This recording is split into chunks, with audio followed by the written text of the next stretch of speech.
Hello, good night. Thanks everyone for being here. We are in the last event of End to End, the Symposium of Transmedia 2020. And we don't have a lot of time, but we are going to try out to have a conversation, and then we're going to open the floor for some questions. So my name is Geraldine Juárez. I am an artist that has participated in Transmedia in many occasions, but never as a facilitator or moderator. So I'm very happy to have this opportunity today. After 2 intense days at Volksbühne, now we have reached the end of this symposium.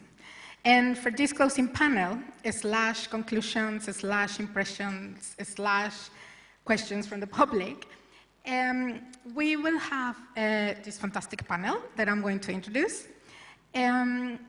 First, there are 2 people that I met in this festival many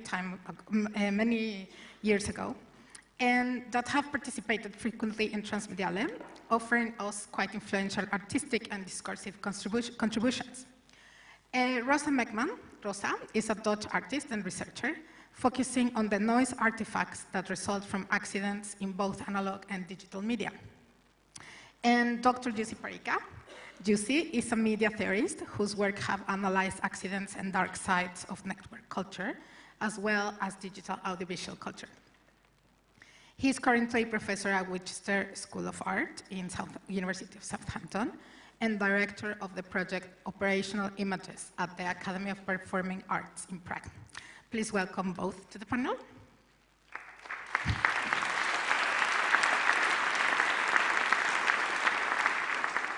Also with us tonight is Dr. Nora of Murchú. She's a curator and researcher whose multidisciplinary practice embraces narratives and fictions. And as many as you already know, she will be the new artistic director of Transmedia from 2021. Please welcome her to the panel.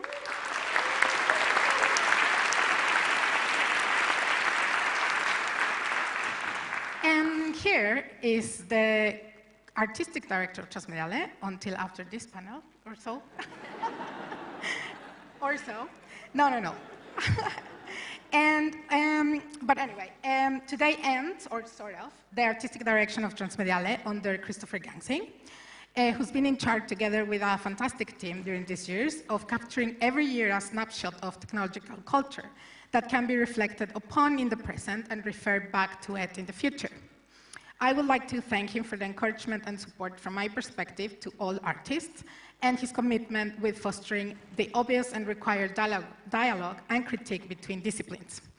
Later we will celebrate properly and have like farewell activities, but for now we welcome for Kristoffer to the panel.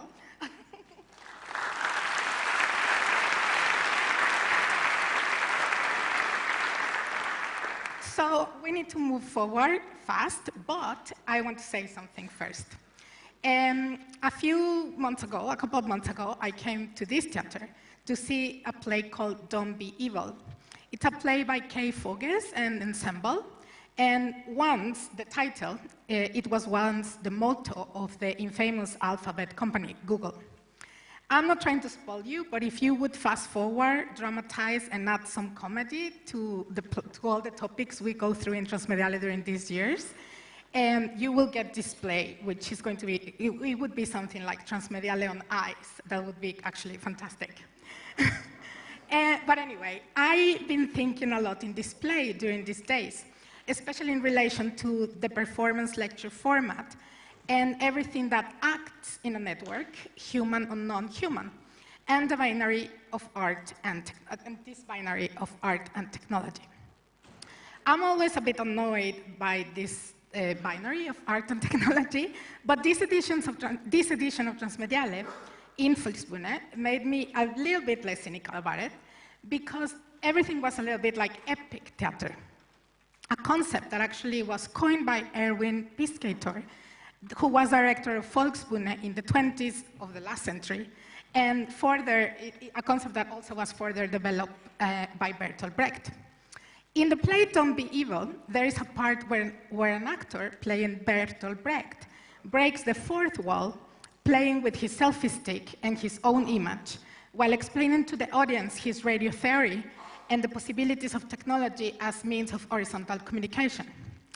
Epic theater, in very condensed terms, tried to swap a contradictory world for a consistent one by crossing the fourth wall between stage and audience, using montage, historical reflection, projection of images, narrators, and freeze frames, or frozen Wi-Fi, like would be today. Anyway, the aim was to understand the world for what it is through theater. Not only dream with a new world, but to create a world in which we can dream at all. This weekend, like other years, we've been trying to understand technological culture for what it is, focusing on the network form, its limits, possibilities, contradictions. But we haven't really gone beyond the network form. So this panel starts with that question in relation of how the festival has approached and responded to the network form. And the question is, can we go beyond the notion of network at all? So, yeah, that's the question we have to start with. I wonder if any of you want to start or with something, some remark, or I don't need to start. I deliberately sat at the end to go last as well. Sorry. Okay. I guess this is a really timely question for one, and I definitely feel from the audience and kind of my friends and colleagues and people I've talked to over the last while, not just at Transmediale, but also coming up to Transmediale as well, that there's definitely this collective desire to do this, as in to go beyond the network in a way. But also maybe that as I've seen anyway from kind of audience questions, that sometimes we kind of struggle to articulate maybe the tools or the methods that might help us actually do this. So, but I guess maybe actually I don't really want to answer that question at all, sorry Geraldine, but I actually kind of think that maybe that before we tackle this question, that I have kind of 3 short points for us to consider what happens when maybe that we go beyond networks, or maybe kind of things that maybe we should think about that when we do go beyond the network, that maybe that we need to anchor ourselves to certain things or certain considerations. So, and I'll give a little example at the end by what I mean, what is at stake as a result of kind of going beyond things as well. So, very, very short points. One, I think just because some people are done with certain types of networks doesn't mean that the format is actually exhausted. After all, pretty much everything is a network, which is totally grand. So yes, Twitter is a hellscape, but really should we abandon all forms of instantaneous communication? And I think crucially what is important within, outside networks is what constitutes them and what forms of participation do we have within them. So point 1. My second point is I don't think that we'll ever actually escape the network or a network, and I'm not 100% sure that we actually should. And I definitely feel that there is kind of a collective kind of worry, a collective kind of concern about climate disaster. And I think that really what we're going to need in the future, or now even, is a network that kind of creates some sort of collective action towards maybe kind of addressing those things as well. So I think that, yes, we might be a little bit jaded with the current form of networks that we have, their content, their technocratic models of participation, and maybe we can, or even that we should actually take a rest from them. And this actually leads to my third point, and which actually I'm going to illustrate with just a tiny little, probably troublesome example at the end.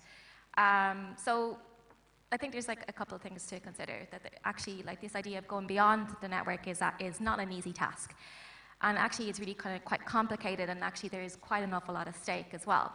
For example, if we think just about infrastructure alone, it's our current internet networks are, in lots of ways, they're based on kind of decades old cables that are laid in the sea and stuff like this. And also that we've actually seen in talks from Mel Hogan, for example, that the development of new infrastructure, cable infrastructure, is actually kind of quite complicated. And the idea of laying new cables throughout Arctic regions actually come with quite serious complications in and around kind of like our environment and, again, climate disaster, which I think will be a reoccurring theme throughout the rest of our given lives. And I think that when we think about going beyond, actually, there's a couple of things that we need to remember that might happen when we actually do this. And I just want to use kind of an example that's very close to me for illustrating this, that like sometimes when we go beyond networks, so sometimes there's quite a lot of things at stake. And I'm going to basically use the example of actually understanding Brexit from an Irish perspective. And actually, like, a lot of the discourse around Brexit has been very much that, okay, within the UK at least, or at least I say that now as an Irish person looking towards the UK, is that, you know, a lot of some of the discourse that kind of emerges from there is that, like, okay, the EU is broken, we need to kind of renegotiate, retake the control so that we're making our own decisions again in a very particular kind of way. And, you know, it's fine to say this, and, you know, it's also kind of difficult to say this as well because, you know, there's lots of different complications around this. But I think that really what, you know, doing something like exiting the EU or like whatever else it is, or exiting the network is actually quite complicated. So really what happens when the UK actually exits the EU is actually really what happens is that a physical border actually returns to Ireland, to the island of Ireland. And actually also the second thing is that it undermines the peace process that has been in place for nearly 30, 40 years at this stage, and it undoes that as well. And so those are the concerns that I have, that when we actually go beyond the network, that we also leave quite an awful lot of things behind. Done.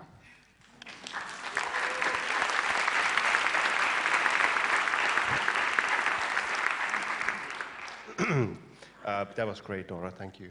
And thanks, Geraldine, and everybody on the panel. It's great to be on this panel. It's lots of lovely and smart people. It's a really difficult question.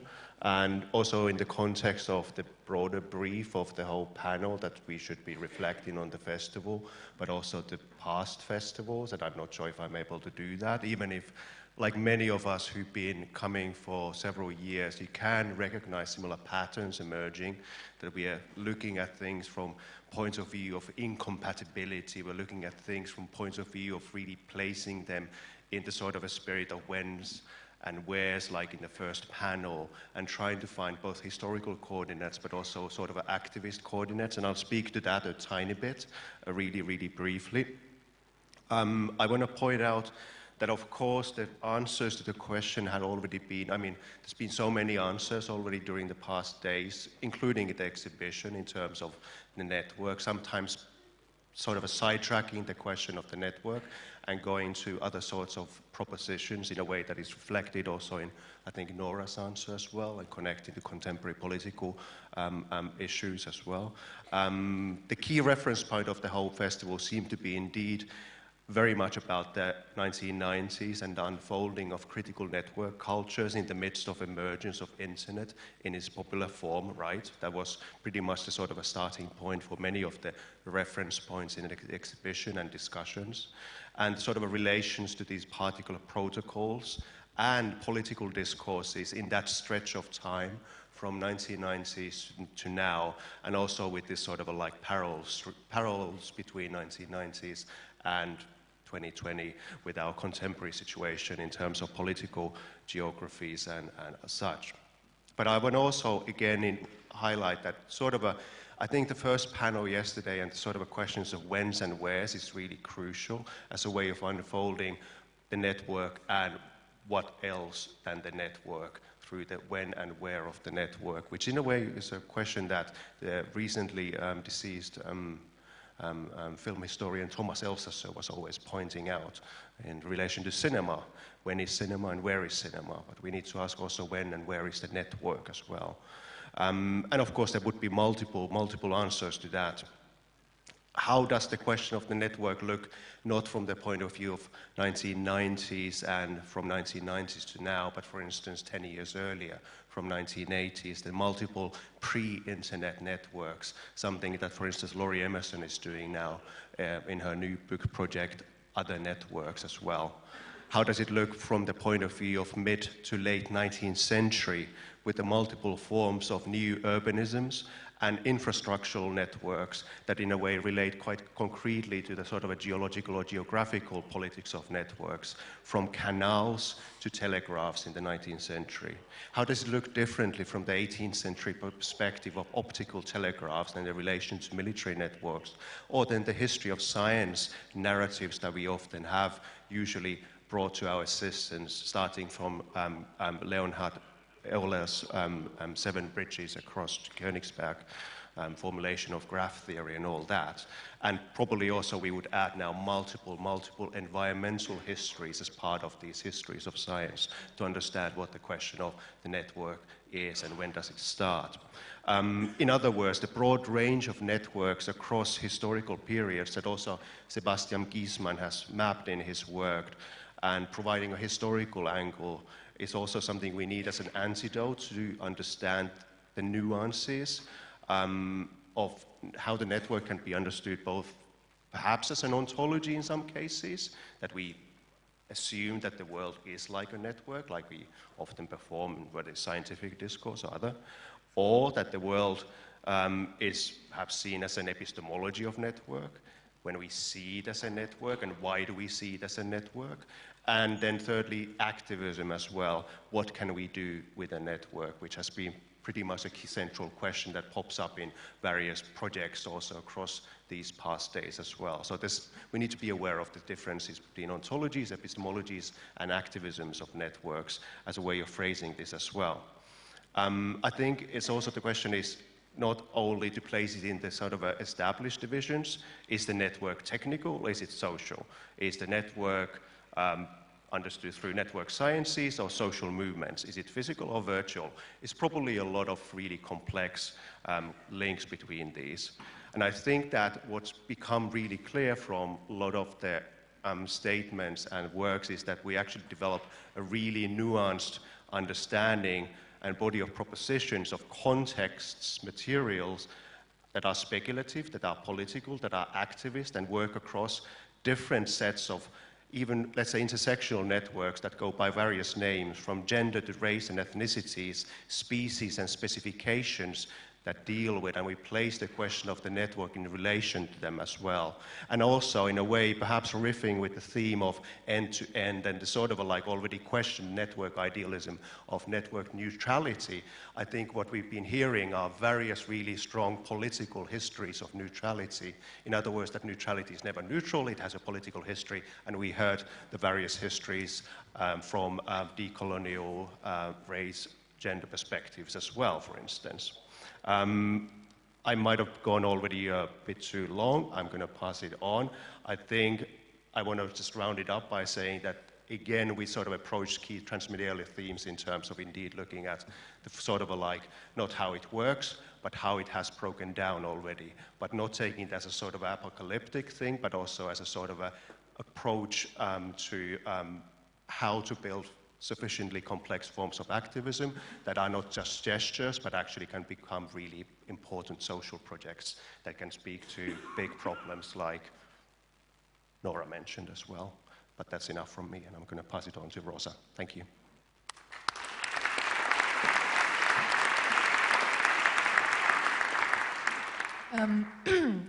Thank you, Geraldine, for hosting this panel, and also, of course, can't be said enough thank you to the Transmedia, specifically Kristoffer, for all the support that I've received also throughout the years. So, as I understood, Geraldine's question was also a question, so what now? How can we move forward?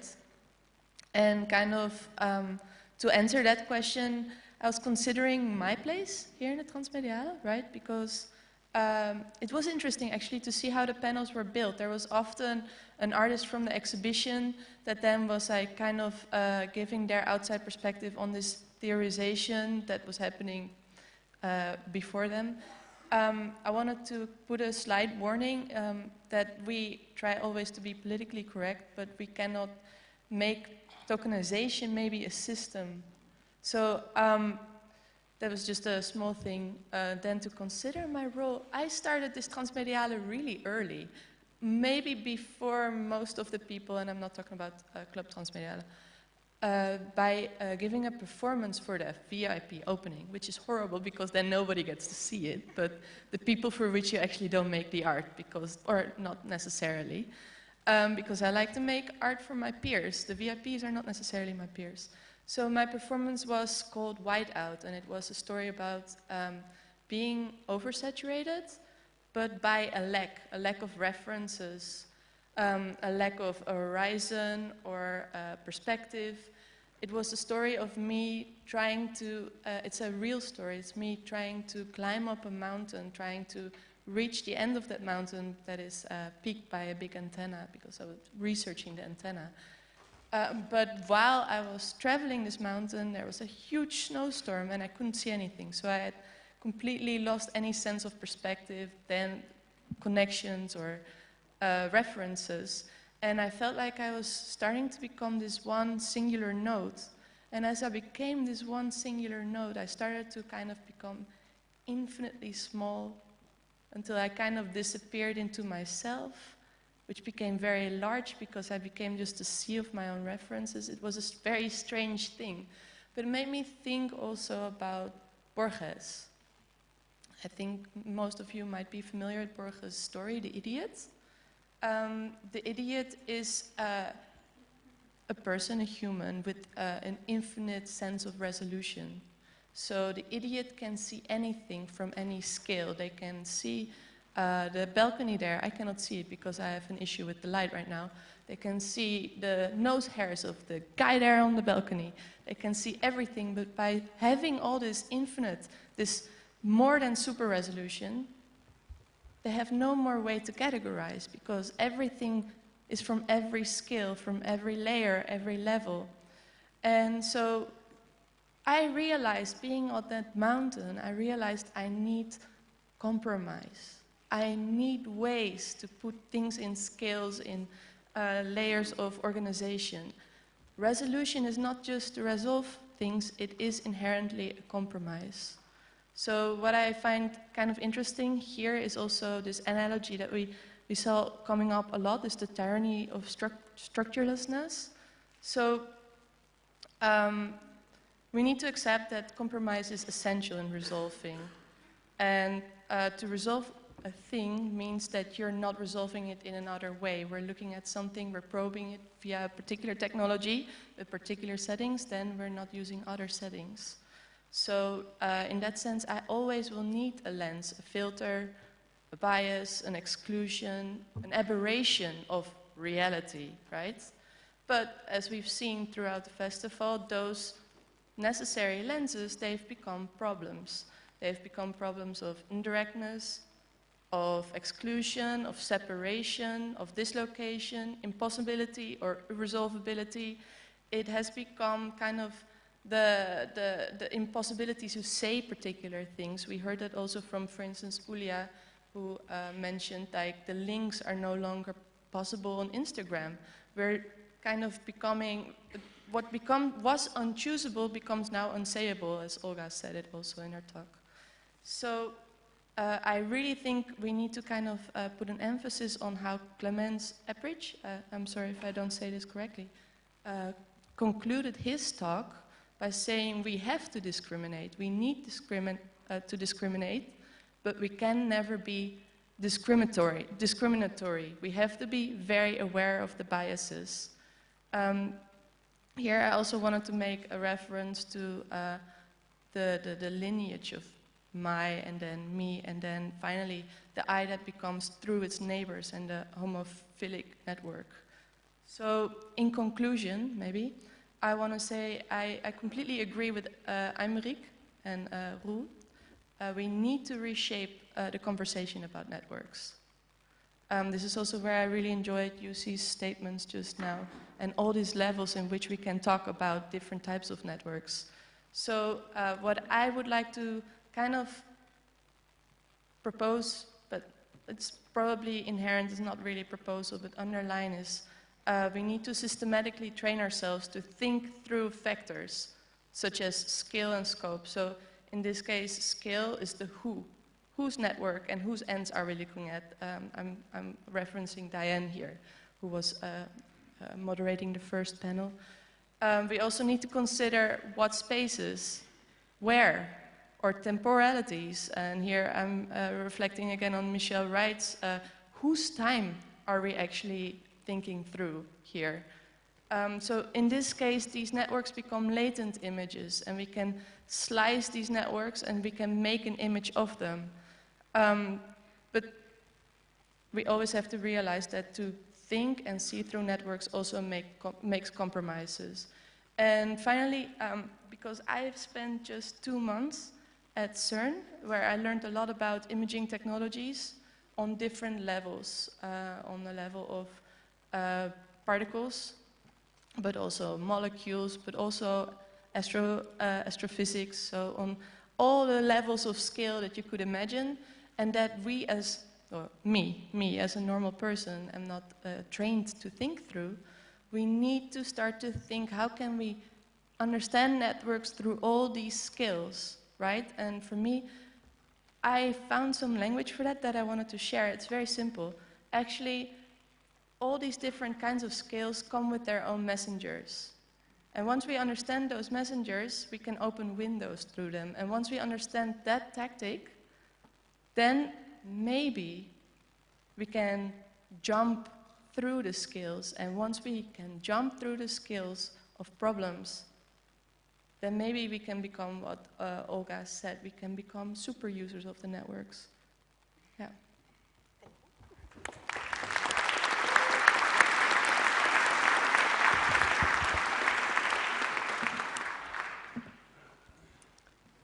Thank you, Rosa, and thank you for this question also.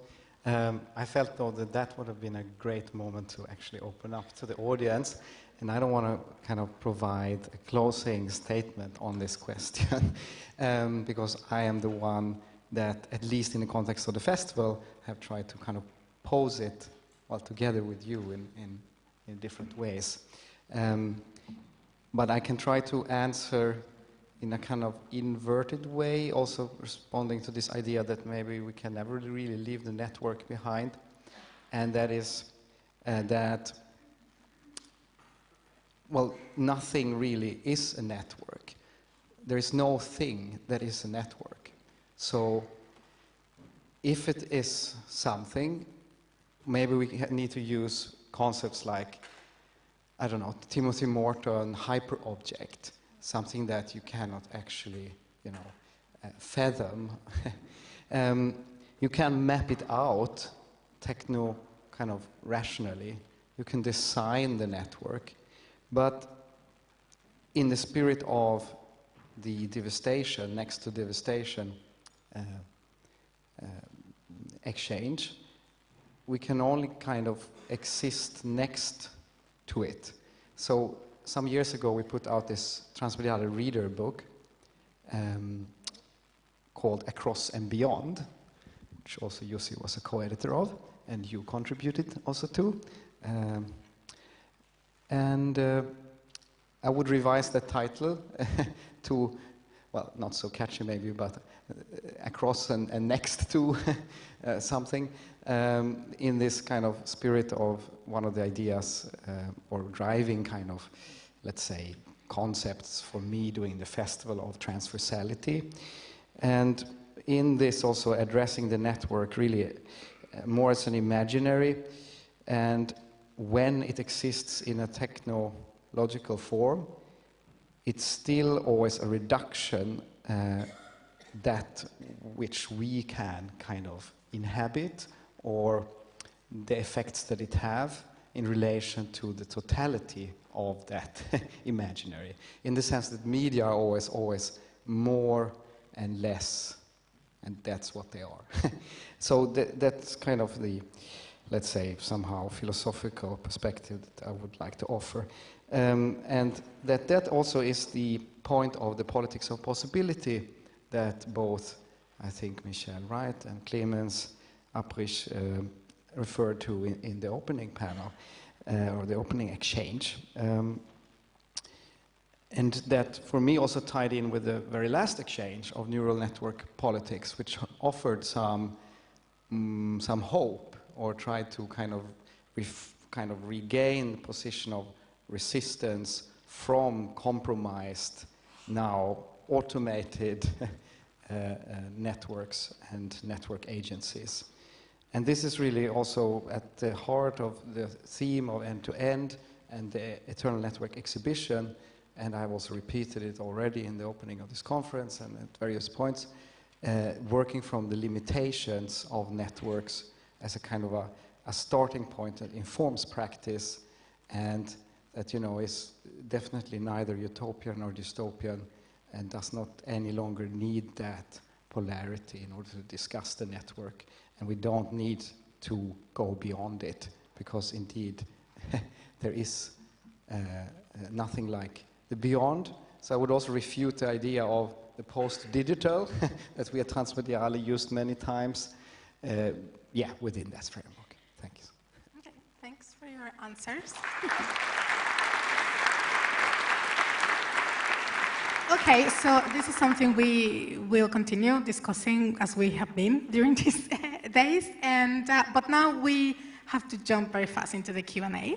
So if someone wants to have a question, we will just ask, like Rachel or Dyer asked before. Please just stick to the point and be concrete so we can have more participation.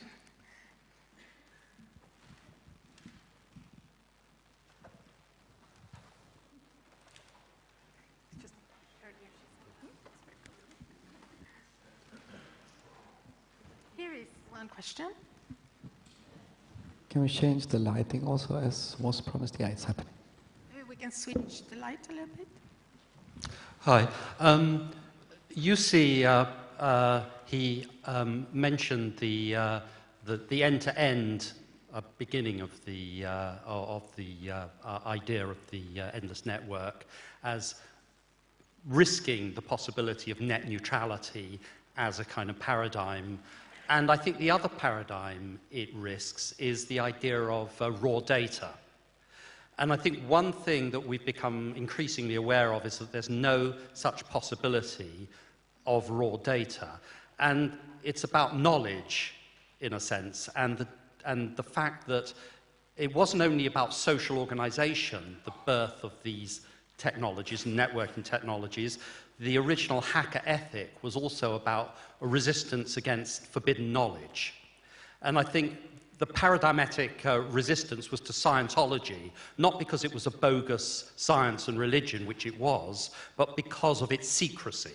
And I just wondered what has happened to that epistemic question and the feeling that an awful lot of our issues at the moment, whether it's climate damage or all the other questions that we deal with, are also epistemic questions, because a lot of people have lost faith in the traditional hierarchies of power and knowledge and intermediaries like serious journalism and all the rest of it. But there's a danger that we try and rush back to those hierarchies instead of trying to find out what might constitute not just facts, but public facts, and what role networks might play in actually thinking about what is not just a fact, but a public fact, and might take us towards a knowledge democracy as a different way of organizing society. Thank you. Okay, thank you for your... but what was the question? Sorry, I got a little bit lost with the intervention. Yeah, I think the question was, there's been an awful lot of talk about social networks, about networking from the sociological point of view and how it organizes society, but I wondered about the panel reflecting on the epistemic question, the way in which it has changed our sense of what knowledge is and how it operates within society. Thank you. Do you want to catch up on how? It's a great question. I mean, it's a great point in general as well. I don't think I have super good answers. I kind of want to point towards the sort of a thing that relates to perhaps something that is shared between these discourses in relation to activism and, let's say, critical ways of forming things around both questions of digital democracy and truth and facts and whatnot, and the questions that relate, broadly speaking, to the bundle of crap around environmental or climate damage, as Matthew and Olga put it. So, in other words, a sort of a like insufficiency that we had to face across artistic and academic circles, that raising awareness is not enough. It's just not, and in that sense, it's not a question of lack of awareness or lack of certain kinds of facts, but the sort of a like institutional mobilization or credibility of certain forms of knowing that is here the question. And I guess in terms of an artistic institution, especially, the two dangers around these questions often are that either it becomes empty gestures of awareness raising. I'm sounding a bit too negative, it's not that negative. Or then the other horrible, let's say problematic side is that solutionism, the idea that you get an artist and try to problem solve big issues, which is another sort of a like as problematic proposal in terms of artistic interventions into these sort of societal questions. Having said that, there's something interesting indeed of how do these questions of truthfulness, but also publicness of the knowledge in relation to it, not just the fact that we need to be more private, but actually we need to be radically public in multiple arenas of contemporary politics to be truly more than just liberally, having our private secrets. How to action that on a proper infrastructural level, and how do we think about the practices that are important in terms of localities as ways of kind of also reaching out to outside these institutions that we work in as well. And I think that's a sort of a like question that we touch upon at times as well, but I'm not sure if we have really always good answers. I think our other panelists might have good answers. Yeah. No, well, I mean, I have, of course, no answer to that, but I have something to say. It was interesting because you mentioned raw data, and I think what you meant was raw data and the connection to knowledge. And I'm kind of like, because then raw data is not knowledge, right? There is a whole system of interpretation. What I found really interesting is I went to the nanobiology engineering lab, and I asked them for, I'm asking all the scientists I meet about impossible images, and the biologist or the sensing person, he said, look, we have so much so much data right now, so much raw data, we cannot make images of them anymore because we just don't know how to process it. We cannot actually make an image of all the data we have. We have too many parameters, we have too many ways of interpreting this. I cannot make an image of the data I have. There's no way. So I see that as a problem that we all have. There are too many parameters at stake to just create a knowledge. I think every time we have a system that we're trying, or a network that we're trying to image, the real questions still come back to whose, what, when, why. We set the parameters, we need to learn institutionally train parametric space beyond like two-dimensional space. And if we teach this already from, I mean, I have such an issue with institutions, but if we teach this on an institutional level, then I think we can have a dialogue about what knowledge could be. But knowledge is fluid, I would say. So, yeah, that's where I would position my perspective.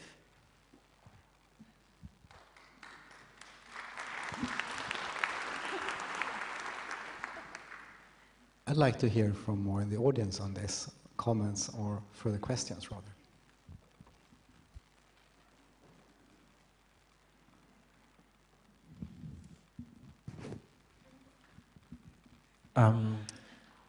So there's lately been, I mean, over the past years here, renewed interest in decolonial discourses. Of course, everybody now is decolonial, or claims to be theorist.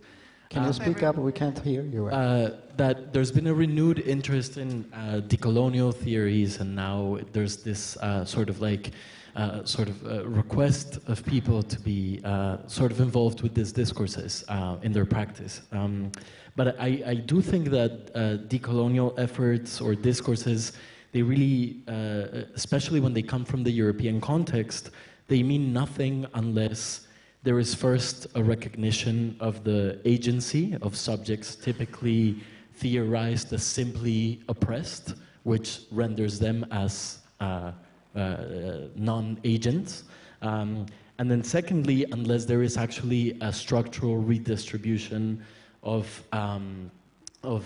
resources, of remapping of resources, and a sense of accountability, right? Of like a real structural material accountability of this complicity of media within colonial structures. And I'm wondering what your take is on how can artistic practice look like in this sense? How can artistic practice be involved in the remapping and redistribution of resources, of informatic resources and material resources beyond simply discursive fashion?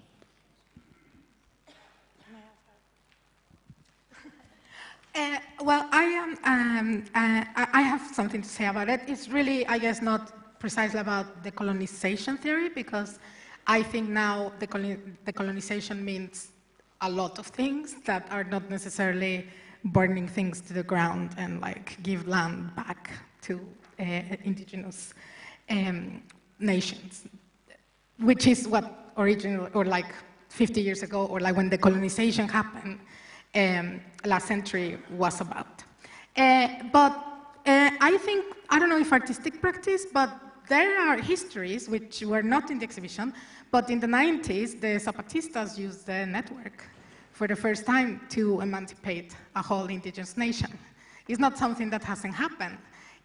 I think we are unfortunately, like the internet and the web is empire. It's all about Anglo culture and Anglo history and the problems of UK and the problems of the US and stuff, and it's just the way it is. It's like we don't have an anti-imperial network yet. But the histories of resistance are there, successful, examples, not only of the network that we know now, like digital networks, but in colonization history and, before imperialism, there was a lot of resistance. There were like successful movements of liberation, like IT. There has been always like resistance about like network domination, and we just don't talk about them in a lot, but they are there, I think, just to put more attention.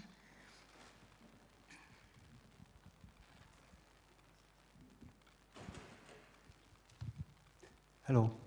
I have a little wish. I would like to see a person here who's now more than 80 years old. He's called Louis Pouzin, and he's from France, and he is a co-inventor of the internet, and he's probably the one who phrased the term of end-to-end. And he invented the Unix shell and datagram, and also the end-to-end principle, basically, with the packet switching protocol and the project of Cyclade in the 70s. And he has a new dream of the next internet. It's called Rainer.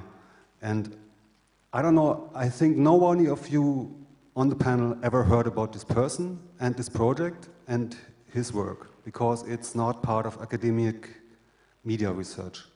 So when Kittler stopped to work on Medienwissenschaften, he never started to work on the internet. So how can you explain the academic lack of reading the basic texts of what defines end-to-end, which is fault tolerance and has nothing to do with neutrality. Neutrality comes with media regulation much later. The emergence of the discourse of neutrality has nothing to do with the founders of the internet. They didn't talk about neutrality. So what is your explanation? Where comes neutrality? Where of the founding texts of the internet, where does someone talk about the neutrality? And where is your discourse of fault tolerance, which is the main design principle of the end-to-end principle? So these are the kind of questions what I'm worrying about, a kind of a new analphabetism of not being able to read source code, not being able to read the documents, not being able to go back to the source and really be doing the kind of hard work of science. Thank you. from here it's really hard to hear everything because we hear more the space than you actually, I feel like. But what I understood is you're asking us why or when or how we can go back to the sources of particular concepts such as neutrality and the internet. Is that what you were asking? Sorry, I just need to formulate it for a second. No, I think Pete, I think I know what you're asking. So we can try again. Maybe if you can rephrase it quickly with better sound. Otherwise, I will try to rephrase what he was asking, because it's about the end-to-end principle, which comes out of. Actually, there's an early 1980s paper called the End-to-End Argument by David P. Reed and others, and these systems engineers. They're outlining this kind of argument of putting the kind of the power in the end nodes, but net neutrality is of course a much later debate, and this is very confusing maybe the way that we use these terms, because we haven't been discussing really at this Transmedia net neutrality, which was like a much later, very much US from the beginning anyway, discourse. That has, of course, become very political in recent years, also in Europe.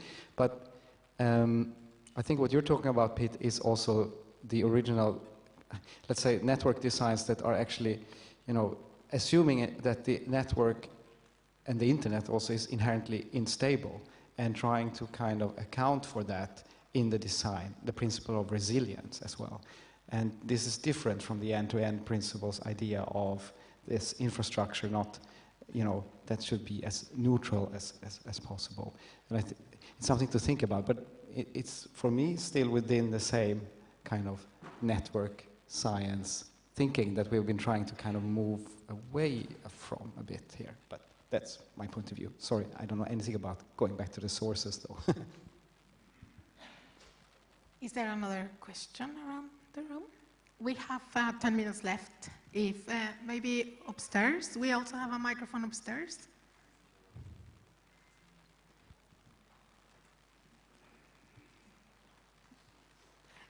Please raise your hand. Oh,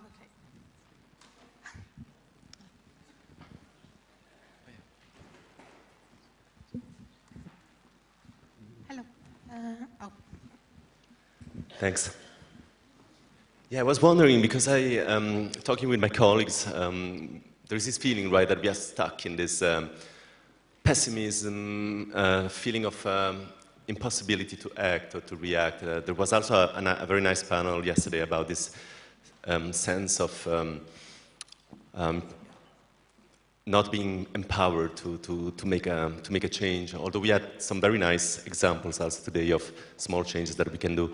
But I was thinking, would you consider embracing again techno-fetishism, scientific positivism, for example, as a way to not to comply with techno-capitalism, of course, as it is, but as a way of building another kind of techno-democracy, for example, anew. So going away from the sense of everything is a disaster, and re-embrace this sensation of this creation of embracing technology in another way.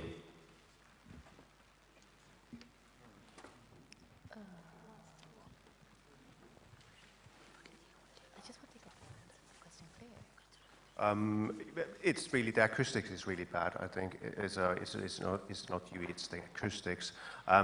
If I understood correctly, it relates to the sort of, not to fall into the logic of being anti-technological, right? Which I kind of agree with as well. It's not being against technologies.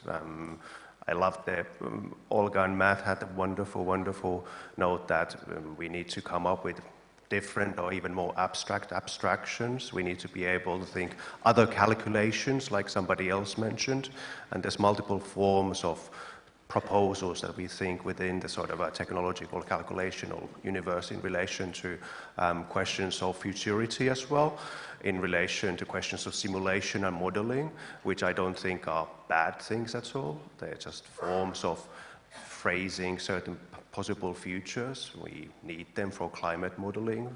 We just need to be able to contextualize them in relation to institutional frameworks. I also realize that I might be talking completely outside your question if I misheard it, so which might make this all sound really weird. No, I think it was a little bit on that way. I don't know if you want to add something. I don't think the problem is technology itself, but the profit of, I mean, one thing is to have modeling and projections and all these things that are useful, and we still want to be able to project earthquake. But the profit of all these outputs, you know, and all these tools to do these things that technology helps society, that's what it needs to be removed, which is not technology, it's just a capitalist, you know, approach to technology. So, but yeah, I agree that we need to move forward maybe to other, I don't know if it's fetishization, but this question I had about the notion of network, that is not necessarily going beyond the network. Maybe we end up in a network, but just the forms and images and language we use for that is different. Yeah. Helps. That, I guess, like, would help on that direction, I guess. I think it's important to re-embrace, I think it's really important, the thing that, as far as I could understand what was happening in the audience just there, I think it's kind of important to embrace a future in a very different way in which we're holding on to the past. And I think a sense of hope and resilience and things that we have learned from all of the things that have gone wrong. And it's so easy to fall into this kind of like dystopic worldview of like, you know, nothing is going to work out and it's all a bit crap. But actually, I think now is so important for actually embracing a moment of hope and resurgence and rethinking and redoing. And that's the only thing I have to say. We have 5 minutes from one more question, because then we all have to leave very fast the room to go to the green room. There are 2 questions. Is that okay if I go? Maybe it's interesting to think about the Transmedia network itself, because these 2 days brought up a lot of very concrete, we have to say, very frightening situations that people are facing now in the context of the powers, the regimes that are really holding a lot of power within the networks that exist, the way they're playing out through the technologies. So if we can look at the future of what Transmedia can serve the public, the way it can serve the public, maybe we could also team up with things like the Chaos Congress, because their format is something about like getting people doing things that are practically helping us face the crises that we may be experiencing. So let's combine networks of, you know, what Transmedia is capable of doing, and looking at ways that when the public has real concerns, because we're getting really beaten up by the powers that run the most, you know, infrastructured networks that are playing out on our society, let's think about how we can use Transmedia to empower the public to respond and to actually concretely create things in that moment that we come together. So, you know, something more of practical workshops to help us through the difficult times that are coming. Thank you.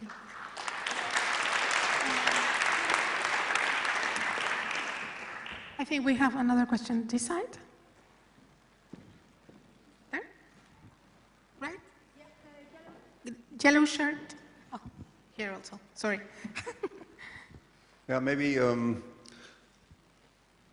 we might liberate ourselves a bit from repeating the word network again and again and again, because it sounds very much like 20th century for me. And 21st century might be the metamorphosis, not the end and not the beyond, but the metamorphosis of what we used to call the network, which is very much a 20th century frame of thinking and mathematical topology, by what now figures under the name of neural net and artificial intelligence, in the sense that network is not anymore just the technological grid by which we send messages from end to end, but the network becomes active matter itself. And that is something which is as an epistemic toy experienced under the name of neural nets and artificial intelligence. But I think this is just the philosophical, technical toy, or carpentry, like Bogost would say.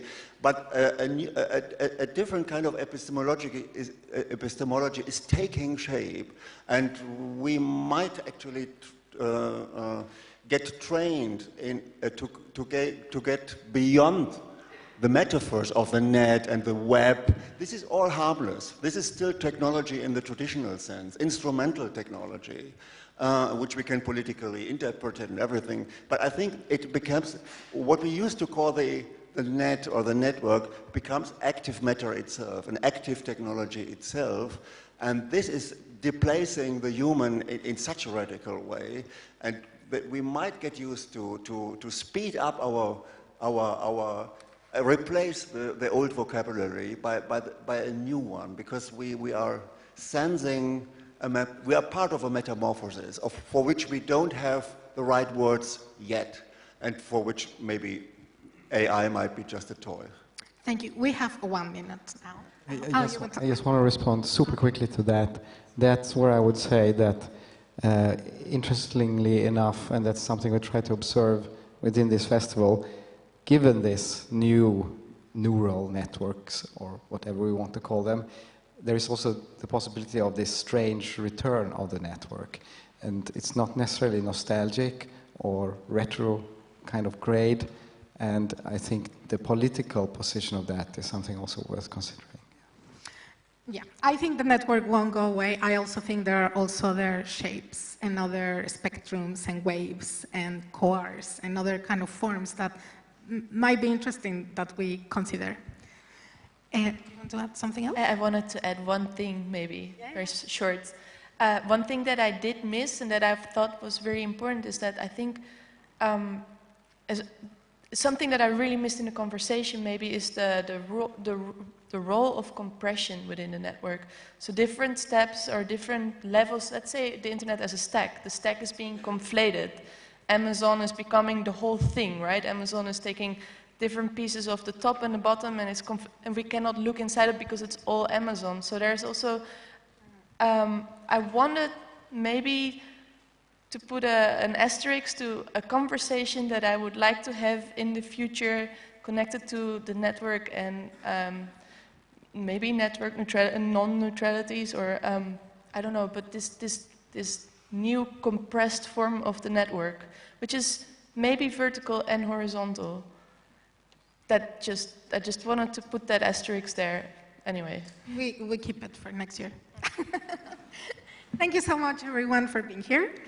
We will have a double bill. That's why we need to leave the room. We have a double bill with Lawrence Leck and La Turbo Avedon. Yeah, no, actually, the announcement we should probably make now is that as you leave this room, there is a DJ set in the Grüne Salon. If you go out into the kind of foyer, where you usually would have ticket check and so here, you can go up these staircases. And there you find also later in the Stern foyer also music. But between these two things, the double bill, yes, it's going to be here at 8, Future Worlds of Entanglement.